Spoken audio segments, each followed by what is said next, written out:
These are the 10 old-school WWE theme songs that should have stayed buried in the archives, remembered only as relics of a weirder, louder, more questionable era. Before Kane terrified us with fire and destruction, Glenn Jacobs debuted as Isaac Yankem, the evil dentist no one asked for. His entrance music, the unnerving sound of a dental drill whirring into your nightmares. Root canal, was less hype and more dental anxiety. It's hard to take a wrestler seriously when his entrance makes fans feel like they're waiting for a Novocaine injection. Bertha Faye, WWE's attempt at quirky comic relief in the women's division, came out to a country-tinged theme that sounded like a karaoke night gone sideways. With lines like, "Hold me in your sweet lovin' arms," it clashed awkwardly with the persona of a dominant wrestler. The whole thing felt more like a sitcom than sports entertainment.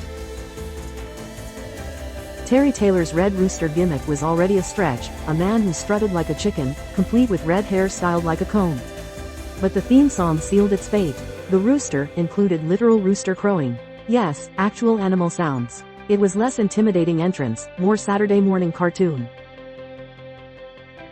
This trio came in with colorful outfits and a rap gimmick that tried to blend hip-hop with WWE's brand of family-friendly fun. But MOM was awkwardly forced, more WWE Studios version of rap than real deal.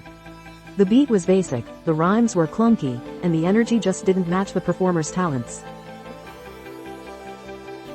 Ah yes, the wrestling plumber. Because when you think WWE superstar, you definitely think of a man fixing pipes. Hopper's theme was basically the sound of flushing toilets and pipe gurgles. There's novelty, and then there's just flat-out flushing your gimmick's credibility down the drain.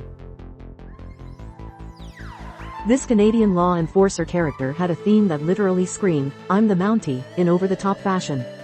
It was catchy, sure, like a campfire song, but not in a good way. It felt more like a parody, making it impossible to take the character seriously.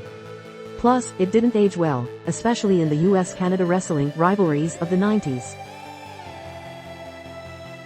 The Goon was a hockey enforcer turned wrestler, and his theme song sounded like an NHL highlight reel had been tossed in a blender. Skates screeching, whistles blowing, all while trying to pump up a crowd for a guy in hockey boots. It wasn't energizing, it was confusing. Some things just don't translate to the ring. The Nasty Boys were wild, chaotic brawlers, but their theme, Nasticized, sounded like a bad mix between garage rock and a rejected Teenage Mutant Ninja Turtles theme. There's a fine line between cool chaos and straight-up noise pollution, and unfortunately, this theme crossed it. Before Mr. Ass, Billy Gunn went through a forgettable phase as Rockabilly, a wannabe Elvis impersonator under Honky Tonk Man's management. The song tried to emulate rockabilly vibes but came off like a dated sock hop jingle. It was clear Gunn was destined for more, and thankfully, he left this music behind fast.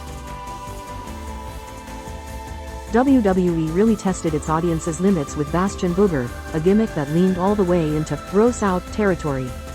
His entrance music, Booger Man, was a bizarre mix of heavy breathing and sludgy sounds that matched his character's sweaty, disheveled look. It wasn't just a bad song, it was an assault on the senses. Easily the worst offender on this list.